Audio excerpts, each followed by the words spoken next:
rakkataan firan qabu eenyutu jedha. Atiin rakkina hedduuf kalee furmaata turte tasa xurree dhiphinaatti rakkoo wal qaxxaamurtee keessaa bayuu dadhabdee gaaf malkaa rakkoo labdu fira si baasu malee fira si gorsu hin dhabdu. Osoo duubaa fi duraani hunduu qubatti baasu rakkataan firan qabuun madaala dubbiin kaasu. Mukni nuu gaafa kufee qottoon itti baay'ata. Beekaa mala dhabellee hundat gorsuu jaalata. Kanaafuu firan dhabdu hunduu gaafa sidhiite ani biiftu siin jedha. Inni ofiif mala dhabes mala siif himuu fedha. Kanneen cubbuu baadhatan hanga duddi goorratu gaafa san luboomanii qeeqaaf tarree dhaabbatu.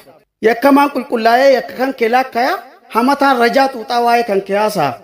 Jiru malee aanteewwan rakkina kee gabaasan warri daabboo siif bitaa waliin suuraa si kaasan.